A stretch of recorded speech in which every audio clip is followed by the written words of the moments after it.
포스코도 여러 나라가 있는데 그 중에서도 인도에 진출했다는 건 그만큼 매력적인 시장이라는 뜻인데 인도 시장의 매력은 뭐라고 보세요? 왜 인도가 메리트 좀 있냐고 하면은 14억 5천만 명. 이제 2년 전부터 중국보다 인도 인구가 많은데 여기서 인도가 좋은 게 뭐냐? 14억 5천만 명의 평균 나이가 28살이에요. 인도 갈 때마다 놀라운 게 젊은 사람들이 소비하는 거 보면 되게 놀라요. 오. 식당도 많아지고 다양하게 소비하는 게 뭐 쇼핑 이런 게 많아지는데 제일 깜짝 놀란 게 뭔지 아세요? 자동차. 오. 자동차 숫자가 어마어마하게 많이 올라갔어요. 그러니까 이런 거 보면은 시장성이 큰. 아하.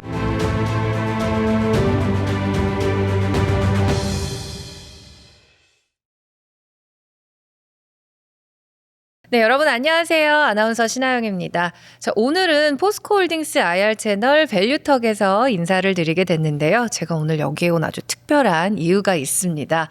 자, 최근에 대한민국 1위 철강사 포스코와 인도의 1위 철강사 JSW가 인도에 일관 제철소를 건설하기 위한 합작 투자 계약을 체결했다는 소식이 들려왔습니다. 자, 이와 관련해서 함께 이야기 나눠주실 두 분 모셨습니다. 바로 지난주까지 인도 현지에서 이번 계약을 담당하셨던 김학수 부장님과 또 한국에서 가장 유명한 인도인 럭키 씨입니다. 반갑습니다. 아이고, 반갑습니다. 네. 예, 안녕하십니까. 저는 포스코 인도 일관밀 추진반의 김학수 부장이라고 합니다. 반갑습니다. 반갑습니다. 아이고 부장님 반갑습니다. 네, 저는 뭐 아까 말씀하실 때 좀 쑥스럽긴 했지만은 한국에서 제일 유명한 인도인 되고 싶은 방송인 겸 사업가 그리고 포스코를 사랑하는 럭키입니다. 네, 아직까지 죽지 않았어요. 네네. 방송을 너무 잘 알고 계시는 것 같아요. 아니, 이거는 진심이에요. 저는 아까 방송 시작하기 전에 네네. 살짝 인사를 나누면서 네. 물론 오늘 이 주제 맞게끔 공부하는 것도 있지만은 한국에 온 지 벌써 30년이 됐잖아요. 포스코 공장도 방송 때문에 가서 가보셨어요? 네, 포항에 가서 아, 혹시 1538 뭔지 아시나요? 1538이요? 포항에 가시면은 네. 1538 박물관이 있어요. 그게 뭐냐면은 저희가 이제 자령 때문에 알게 되는데 절이 녹는 온도가 1538도이더라고요. 아, 정말요? 네, 그래서 이제 포스코에서 만든 박물관인데 어머머해요. 심지어 입장료가 무료예요. 그래서 진짜 포스코 가게 되시면 포항 가시게 되면은 저는 거기 꼭 가보시라고 하거든요. 오, 너무 재밌다. 이 정도 네. 하면은 뭐 조금 오늘 나올 자격이 되지 않아요? 제2의 포스코맨이라고 해도 될 것 같습니다. 아이, 네. 명함 하나 만들어 주십시오. 네, 알겠습니다. 사실 우리나라 국민이라면 포스코 하면은 딱 떠오르는 이미지가 있잖아요. 정말 1위 철강 기업. 철 하면 사실 포스코고, 포스코 하면 철이고 그런 이미지가 있는데 사실 인도의 JSW 하면은 우리한테는 좀 생소할 수는 있어요. 그래서 실제로 인도 내에서 JSW는 어떤 기업인지 먼저 좀 설명 부탁드릴게요. 쉽게 말하면 네. 이제 한국 분들한테 포스코는 모르신 분들이 없잖아요. 그쵸, 네. 마찬가지로 인도 분들한테 JSW 그룹이라고 하면 모르신 분들이 없을 거예요.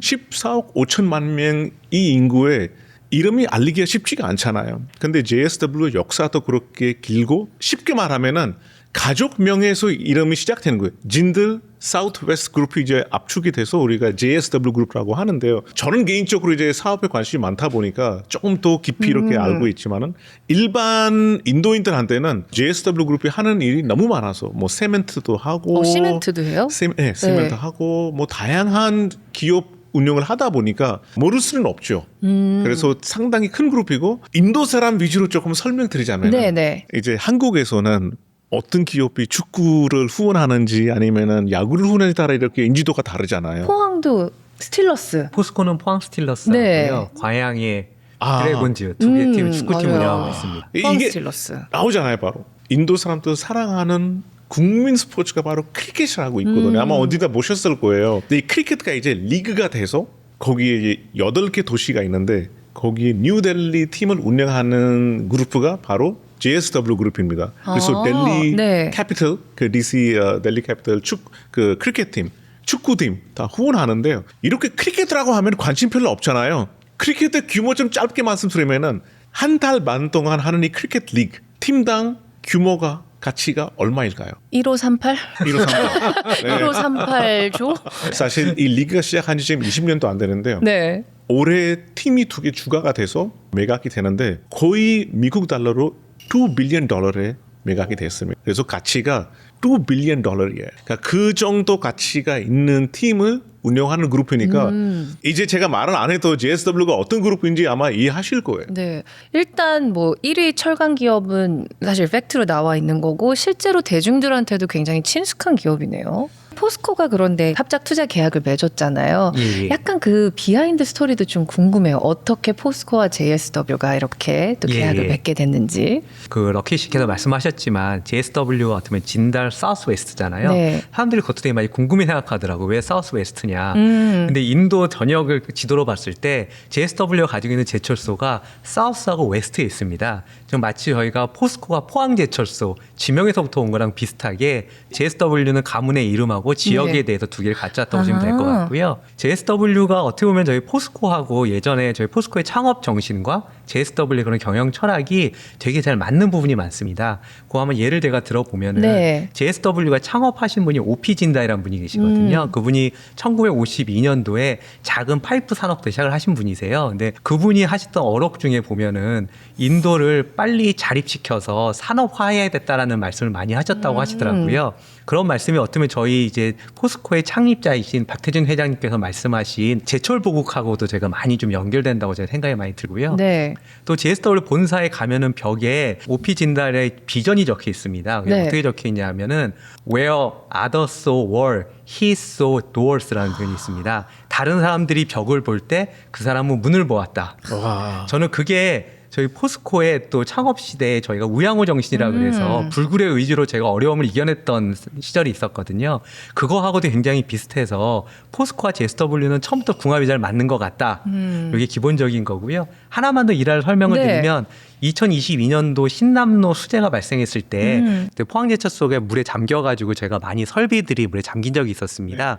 그때 여러 공장을 저희가 빨리 복구를 해야 되는데 제가 그때 그 설비를 새로 발주를 하려고 하니까 발주를 하고 돌아오는데 시간이 많이 소요되는 거예요. 근데 마침 JSW 그룹이 동일한 설비를 이미 발주해서 제작하고 있던 설비가 있었어요. 근데 JSW가 경쟁사임에도 불구하고 저희가 그거를 저희 쪽으로 먼저 받을 수 있게 해주세요라고 했을 때 그거를 흔쾌히 해줬고 그렇게 함으로써 네. 저희 포스코가 그 수혜로부터 빠르게 복구를 할 수 있었던 적이 있었거든요. 길다면 길고 짧다면 짧지만 신뢰를 서로 쌓아갈 수 있는 기간이 있었고 앞서 말씀드린 그런 경영 철학 이 서로 맞는 부분들에 있어서 JSW랑 이번에 합작을 추진을 하게 되었습니다. 참 비슷한 점이 많은 것 같은 게 사실 모든 기업이 그렇지만 이윤을 내야 되는 거잖아요. 그렇지만 그럼에도 포스코도 사회 환원이라든지 좀 사회에 이득이 되는 그런 행동들도 많이 하고 사업들도 많이 하는 것과 같이 JSW도 좀 그런 면이 있는 것 같아요. 그래서 인도 시장이 매력적이다라는 이야기는 사실 몇 년 전, 몇십 년 전부터 꾸준히 나왔던 이야기인 것 같아요. 근데 포스코도 사실 갈 수 있는 나라가 뭐 인도뿐만은 아니잖아요. 여러 나라가 있는데 그 중에서도 인도에 진출했다는 건 그만큼 매력적인 시장이라는 뜻인데 인도 시장의 매력은 뭐라고 보세요? 인도 시장의 매력이 물론 많이 들어보시겠지만은 나라가 크다. 땅덩어리로 이제 설명하면은 대한민국보다 33배가 크고 북쪽에서 남쪽까지 3,900km, 서쪽에서 동쪽까지 2,900km. 이 크다고 말할 때는 네. 진짜 인도인들도 평생 이 인도로 돌아다니기가 쉽지가 않은 만큼 그럴 크거든요. 것 같아요. 네. 근데 저는 여기서 왜 인도가 메리트 좀 있냐고 하면은 14억 5천만 명. 이제 2년 전부터 중국보다 인도 인구가 많은데 인구가 많은 거 좋지만은 요즘 전 세계적으로 보시다 보면은 평균 나이가 거의 40대 45대 넘어가잖아요. 그쵸, 좀 그러니까 좀 고령화죠. 노인분들이 네. 많으니까 젊은 인구가 없어서 소비에 대한 걱정이 많은데 여기서 인도가 좋은 게 뭐냐? 14억 5천만 명의 평균 나이가 28살이에요. 그러니까 20대 인구가 반 이상이 있으면은 저도 얼마 전에 인도 갔다 왔거든요. 근데 이제 인도 가면 당연히 인도 사람인데 놀랄 필요는 없잖아요. 근데 한국에 오래 살아서 그런지 인도 갈 때마다 놀라운 게 젊은 사람들이 소비하는 거 보면 되게 놀라요. 오. 식당도 많아지고 다양하게 소비하는 게 뭐 쇼핑 이런 게 많아지는데 제일 깜짝 놀란 게 뭔지 아세요? 자동차. 오. 자동차 숫자가 어마어마하게 많이 올라갔어. 그러니까 이런 거 보면은 시장성이 큰. 아하. 그러니까 젊은 사람들이 소비하기 시작하면은 다양한 분야가 발전이 되잖아요. 그러니까 그런 것들은 있지 않을까 싶습니다. 왜냐면 제가 사실 이 얘기를 듣고 좀 지적을 하려고 했던 게 젊은 사람들이 소비력이 증가한다고 해서 사실 제가 생각했을 때 식당 가면은 밥을 사고 수요하는 게 철강이랑 얼만큼의 연관성이 있을까라는 생각을 했는데 실제로 자동차라든지 그런 걸 많이 사는군요. 맞습니다. 오. 아마 또 저보다 전문적으로 네. 말씀을 하실 텐데 저는 그냥 한국 방송에서는 인도 얘기를 해야 되니까 정확한 데이터는 모르지만은 제가 그냥 인도가 아마 자동차 시장이 거의 탑 5에 들어가는 걸로 알고 있거든요. 예, 인도가 지금 생산량 기준으로 탑 4에 들어가고 있고요. 아마 지금 인도에 말씀하신 것처럼 그런 소비력이 계속 증가하고 있기 때문에 조만간 탑 3로 가는 거는 시간 문제일 거라고 보고 있습니다. 네. 이렇게 철강 수요 증가가 예상되기 때문에 바로 이러한 이유로 포스코가 인도 시장에 진출을 하는 거겠죠? 럭키 씨께서 말씀하셨지만 인도가 지금 전 세계 안에서 굉장히 빠르게 성장하고 있는 국가고요. 매년 6에서 7% 이상의 성장을 기록을 하고 있고 향후에도 지금 7% 거의 가까운 성장을 할 것으로 저희가 보고 있습니다. 그러다 보니까 뭐 자동차뿐만 아니고 여러 가지 가전이라든지 건설이라든지 여러 측면에서 철강의 수요가 많이 늘어나고 있고요. 그 수치로 말씀을 드리면은 2015년도에 9천만 톤 철강을 소비하던 인도가 네. 2024년도에 1억 5천만 톤으로 늘었고요. 저희가 보기 2035년에는 2억 6천만 톤까지 늘 거라고 보고 있습니다. 이게 보면은 전 세계에서 중국을 제외하고는 가장 큰 이제 철강의 시장으로 큰다고 보시면 될 것 같고요. 저희 쪽에서 쓰는 지수 중에 인당 철강 소비량이라는 지수가 있습니다. 네. 이게 우리나라 같은 경우는 좀 특이해서 인당 1톤 가까이 좀 철강을 소유를 하고 있고요. 전 세계적인 평균 한 220에서 230kg 정도로 보시면 됩니다. 근데 인도는 이제 막 100kg 정도로 되어 있는데 계속 말씀드리지만 인도의 그 경제 성장을 봤을 때 이 수치가 굉장히 많은 잠재력을 저희는 네. 의미하고 있다고 보고 있고요. 인당 소비량을 1톤이나 써요? 예, 그렇습니다. 어떻게 측정하는지 좀 궁금해서요. 근데 이게 뭐 개인이 네. 쓴다기보다도 우리나라의 산업체들, 자동차, 조선, 건설, 가전에서 쓰는 전체 사용량을 네. 인구수로 나눴다고 보시면 될 것 같습니다. 아하, 네. 그러니까 어떻게 보면 그 나라가 어떻게 산업화가 되고 있느냐에 대한 척도로 보시면 될 것 같습니다. 네. 아마 일반인 입장에서는 주로 건설 아파트 때나 아니면은 뭐 자동차 이런 자동차 데를 많이 정도, 보게 예. 되는 거죠. 인도도 워낙 이제 신도시들이 많이 만들고 뭐 건설들이 계속 이렇게 만드니까 소비가 계속 올라갈 수밖에 없는 것 같아요. 그럼 특히나 젊은 세대들 소비력이 올라간다고 말씀을 하셨으니까 그분들은 새로운 곳에 살고 싶고 맞아요. 좋은 집에 살고 싶고 좀 그런 욕구가 있겠네요. 저는 방금 말씀하실 네. 때 뭐 큰 그림 봤을 때 자동차 뭐 빌딩 이런 거 보이지만은 인도 사람들이 밥 먹을 때 전통적으로 먹는 도시락이 스탠 도시락이에요.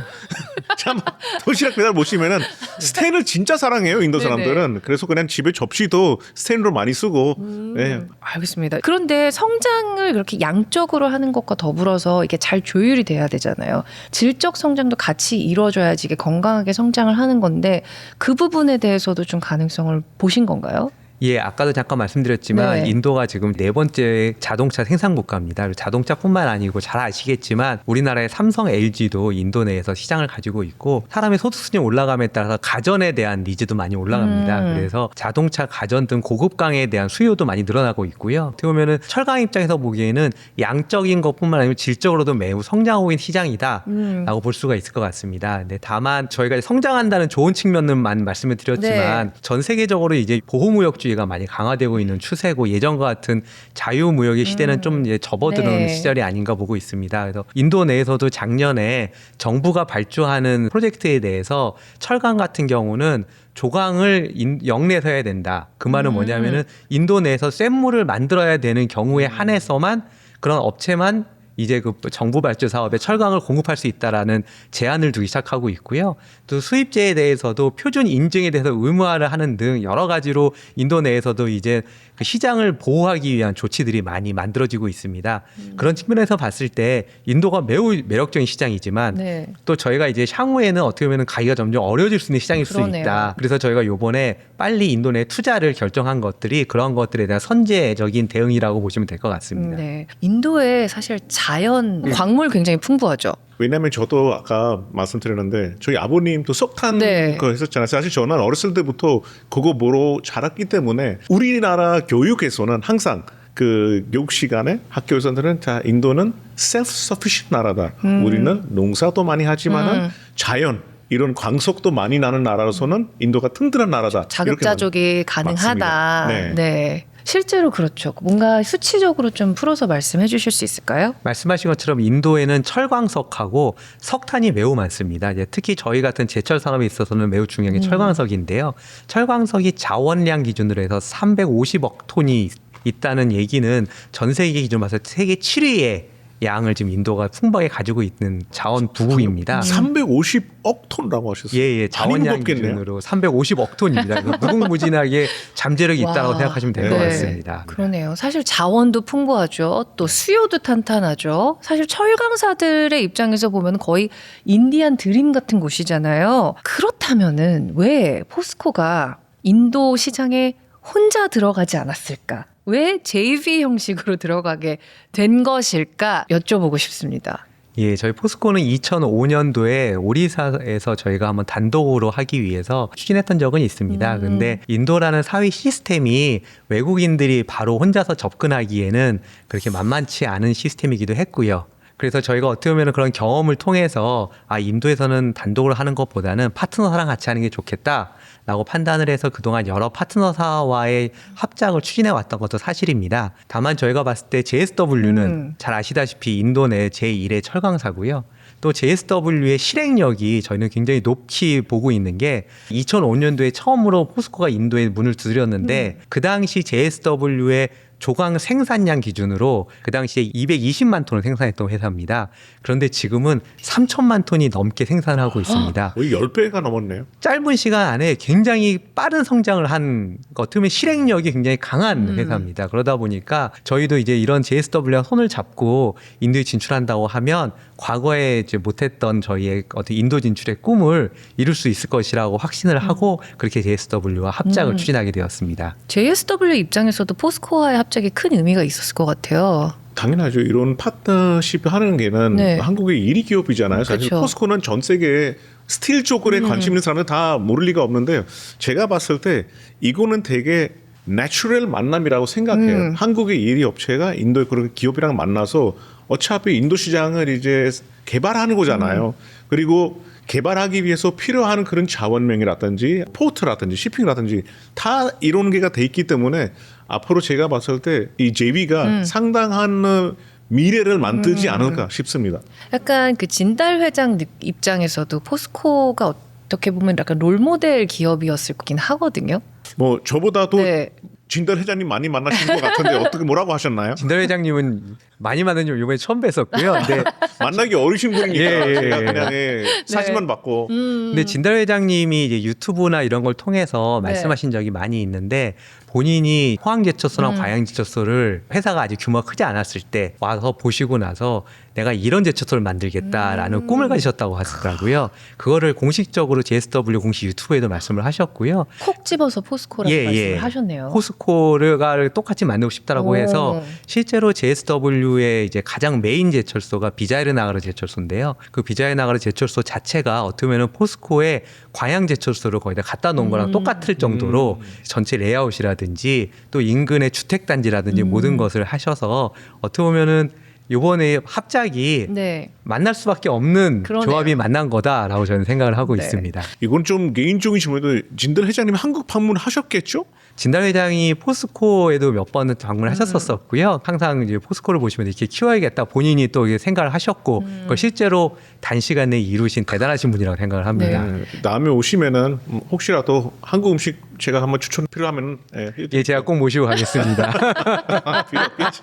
아니, 한국 음식은 저희가 추천을 해도 되긴 하는데. 인도 사람한테 어떤 게 맞을지 그쵸, 그쵸. 네네네. 자, 여러 가지 배경과 시너지를 고려해서 이런 합작 사업이 탄생하게 된 건데요. 근데 제가 구조를 보니까 포스코와 JSW가 50대 50 지분 구조로 합작을 했더라고요. 그런데 이런 합작 구조가 인도에서 흔한 모델인가요? 아마 제가 뭐 전문가가 아니라서 잘 모르지만은 인도에는 우리가 쓰는 단어 FDI, Foreign Direct Investment 할 때 구조가 아마 항상 이게 JV로 많이 하더라고요. 그래서 뭐 이번에 지금 포스코랑 JSW도 마찬가지로 50도 50도 하는 게 흔히 한 모델 있지 않을까. 왜냐하면은 다른 기업 사례로 봤을 때도 이 모델로 주로 많이 한 것 같은데 맞나요, 부장님? 한국 기업 같은 경우는 합작하는 사례가 그렇게 많지는 않았는데요. 말씀하신 일본 기업이라든지 다른 글로벌 기업들이 인도에 진출할 때는 대부분 다 합작으로 들어갔습니다. 네. 합작이 어떻게 보면은 글로벌 스탠다드에 맞고 또 현지화에 저희가 빨리 할 수 있는 가장 좋은 방법을 생각을 해서 이번에 합작을 추진하게 됐습니다. 네. 말씀하신 것처럼 50대 50 구조로 하다 본다는 얘기는 이제 공동 경영을 하겠다는 의미가 되는 거고요. 그 얘기는 어쩌면 각사의 가장 장점들을 가지고 와서 가장 좋은 제초소를 만들자라는 그런 컨셉으로 시작을 했고, 말씀드린 것처럼 포스코의 기술력하고 JSW의 인도에서의 실행력, 또 마켓 점유력, 이 모든 걸 저희가 합쳐서 한번 이번에 인도에서 작품 하나 만들어 보자라는 마음으로 이번에 합작을 하게 되었습니다. 그렇죠. 말씀하신 것처럼 50대 50 지분 구조라는 거 공동 경영 체제를 의미를 하잖아요. 그런데 제가 다른 경우를 많이 하는 건 아니지만 49대 51도 있고 대신에 뭐 의결권을 하나 더 가져간다거나 이런 식으로 지분 구조를 하는 JV들도 있는 걸로 알고 있는데 여기는 50대 50이잖아요. 그러면은 CEO를 돌아가면서 한다는 의미인가요? 이게 어떻게 실제로 반영이 될까요? 앞서 말씀드린 것처럼 공동 경영 체제를 유지하면서 어떻게 보면 이사회는 3대3 동수로 가져갈 거고요. 그 밑에 주요 경영진에 있어서 CEO 같은 경우는 양사가 5년 주기로 해서 번갈아 가면서 교대로 하게 되어 있습니다. 그리고 그 밑에 주요 직책들은 앞서 말씀드린 것처럼 양사의 강점을 가지고 있는 부분에 대해서 서로 간에 그 직책을 맡음으로써 이 합작사가 가장 최적의, 가장 최상의 실적을 낼 수 있도록 만드는 것으로 저희가 양사가 그렇게 계약을 맺었습니다. 진짜 동등한 관계다, 진짜 형제 관계다 이런 느낌이 드는 게 사실 3대3 동일하게 하면은 효율적인 부분에서는 조금 불리할 수 있잖아요, 사실. 그런데 정말 모든 걸 똑같이 50대 50으로 가져가겠다는 거는 정말 큰 신뢰가 바탕이 되어야지 가능한 계약인 것 같아요. 합작이라는 게 이제 네. 계약을 하다 보면 서로의 이익을 취하려고 그렇죠. 한다거나 네. 아니면은 내가 더 많이 가져가는 방향으로 많이 고민할 수도 있는데, 합작 사업이 잘 되려면은 가장 기본적인 건 신뢰입니다. 양사 간의 신뢰를 가지고 해야 되는 부분이고요. 그 부분에 대해서는 지금 양사가 충분히 방향성은 충분히 이해를 하고 있고 신뢰를 바탕으로 하는 것으로 이야기가 되어 있는 것이고요. 말씀하신 것처럼 51대 49다 뭐 해서 한쪽 회사가 리딩에 가는 것보다는, 물론 그렇게 하면 좀 더 효율적이 될 수 그렇죠. 있을지 모르겠지만 원래 아프리카 속담에 빨리 가려면 혼자 가고 멀리 가려면 같이 가라는 말이 있는 것처럼 네네. 저희도 이번에 50대 50을 통해서 각사의 가장 강점을 합작사에 서로 쏟아붓고 성공적인 모델을 만들자라는 데 의기투합해서 이렇게 진행을 하게 되었습니다. 네, 오늘 이렇게 1부에서는 포스코가 왜 JSW와 손을 잡았는지, 그리고 50대 50이라는 파트너십이 가진 전략적 의미에 대해서 이야기를 나눠봤습니다. 이렇게 두 분의 이야기를 듣다 보니까 이번 합작이 좀 단순한 비즈니스가 아니라 양국의 자존심과 미래가 걸린 거대한 프로젝트는 그런 생각이 듭니다. 인도 속담 혹시 없나요? 아프리카 속담 말씀해 주셨는데. 방금 아프리카 네. 속담 하셔가지고 네. 인도 속담 하나 생각이 났거든요. 네네. 주로 사업할 때 많이 쓰는데요. 원래 수학이 나라이잖아요. 수학을 좋아하다 보니까 1+1, 2라고 하지만은 인도에서는 이렇게 좋은 파트너십, 페어 파트너십 할 때는 1+1은 2가 아니라 1+1 is 11. 그러니까 11개가 그만큼 힘이 합쳐서 만들 수 있다라는 뜻이 있는데, 추가적으로 하나 말씀드리자면 네네. 저희 모디 총리께서 지금 인도 발전에 관심이 되게 많고 많은 일을 하고 있잖아요. 그래서 2047년 기준으로 위카스 바르트라는 정책이 있어요. 이 위카스 바르트가 뭐냐면은 Developed India. 지금부터 20년 후에 인도는 성진 국가로 만든 모델을 만들어야 되니까 그런 거 위해서 이런 일들이 큰 영향을 주지 않을까 싶습니다. 네, 이 두 회사의 JV가 시너지 2가 아닌 10일의 시너지를 낼 수 있을 것 같습니다. 자, 여기서 끝이 아닙니다. 2부에서는 이 두 거인이 만들어갈 청사진과 인도 시장에 대한 더욱 흥미진진한 이야기로 다시 돌아오도록 하겠습니다. 오늘 함께해 주신 두 분 감사합니다. 감사합니다.